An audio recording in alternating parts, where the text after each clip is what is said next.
Dalam perikop ini, Yesus mau menekankan soal hidup beragama itu bukan hanya soal ibadat, tetapi bagaimana seseorang beribadat namun juga disertai dengan hati yang baik. Misalnya dalam perikop ini dikatakan, kalau orang itu masih mempunyai permasalahan dengan saudaranya, dia harus menyelesaikan permasalahan itu. Artinya apa? Artinya adalah nilai kemanusiaan itu menjadi prioritas dalam beribadah atau beragama. Jadi jangan sampai orang hanya sibuk mengurus soal agama, tetapi dia lupa soal bagaimana berelasi dengan sesamanya. Ya, maka Yesus menekankan dengan sangat berkaitan soal hal ini. Dicontohkan juga di situ, kalau kamu mengatakan kafir terhadap saudaramu, itu mau menunjukkan soal mendiskriminasikan saudara, maka dia harus dihadapkan ke mahkamah agama. Maksudnya apa? Maksudnya adalah iman kita itu tidak bisa hanya urusan aku dengan Tuhan. Agama itu bukan hanya urusan aku dengan Tuhan, tetapi agama itu artinya adalah aku dengan Tuhan dan dengan sesama.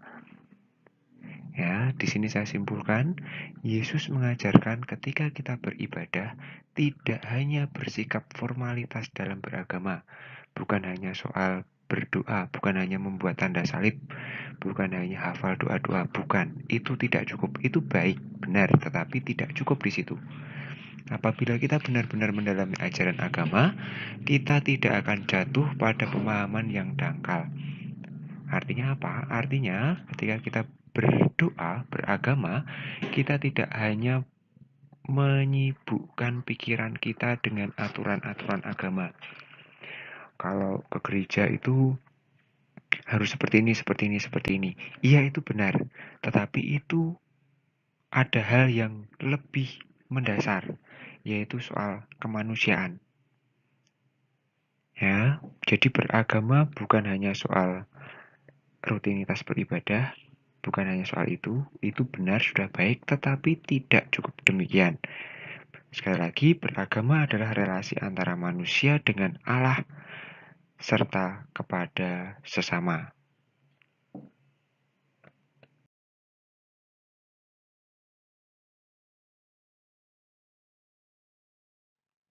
Injil Lukas mengatakan, membicarakan soal cara beribadat orang Farisi dan pemungut cukai. Kalau yang sebelumnya, Matius mau menekankan soal beribadah itu harus seimbang antara manusia dengan Tuhan dan manusia dengan sesama. Kalau di Lukas ini, Yesus mau menunjukkan bagaimana seseorang beribadah dengan sikap rendah hati. Nah, kita melihat di sini ada dua sosok, yaitu orang Farisi dan pemungut cukai. Kita mengetahui bersama bahwa orang Farisi itu secara pengetahuan, orang Farisi itu adalah orang yang menguasai aturan-aturan agama.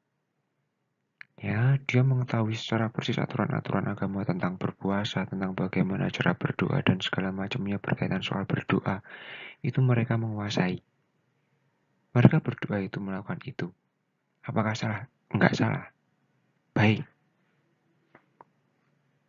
Tetapi permasalahannya adalah orang Farisi ini beribadah bukan untuk membangun relasi antara orang Farisi ini atau manusia dengan Tuhan yang berbuah kepada sesama, tidak.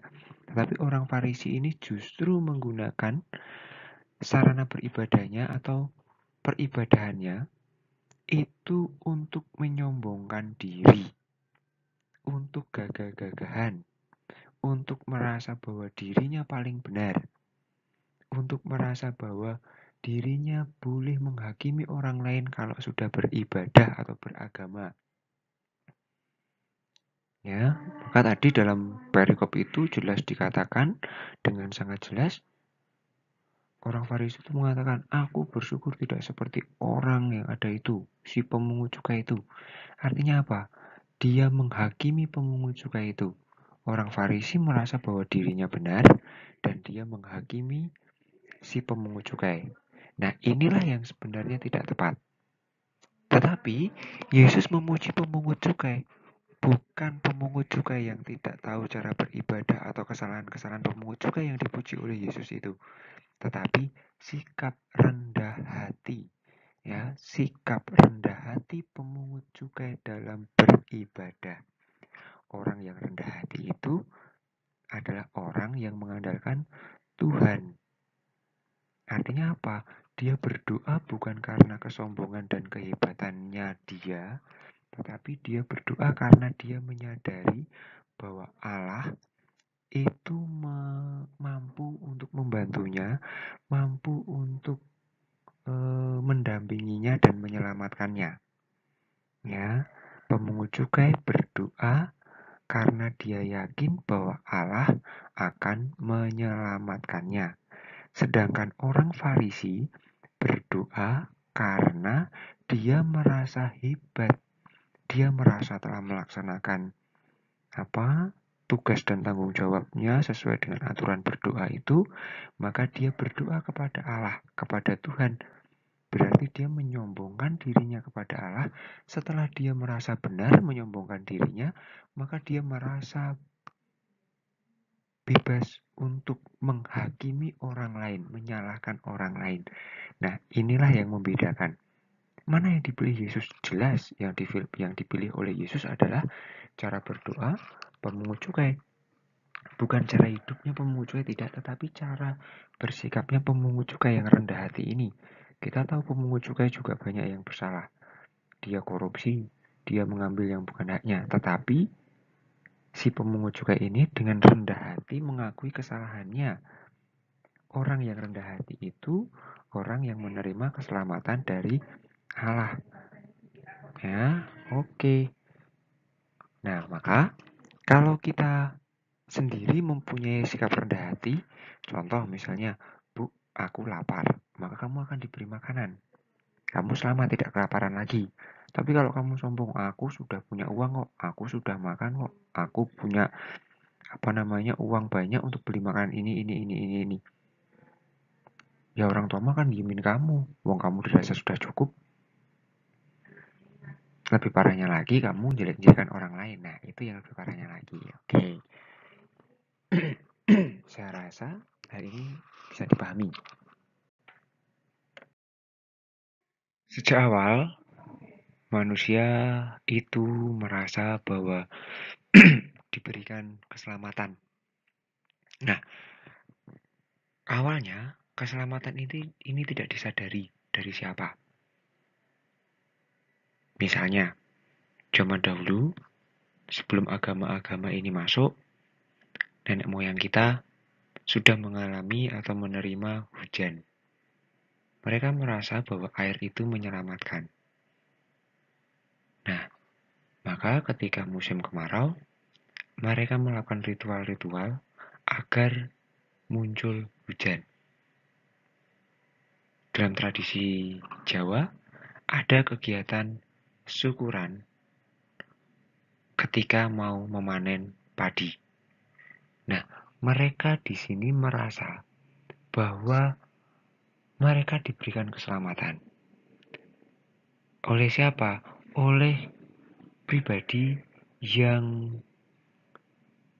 mampu memberikan itu.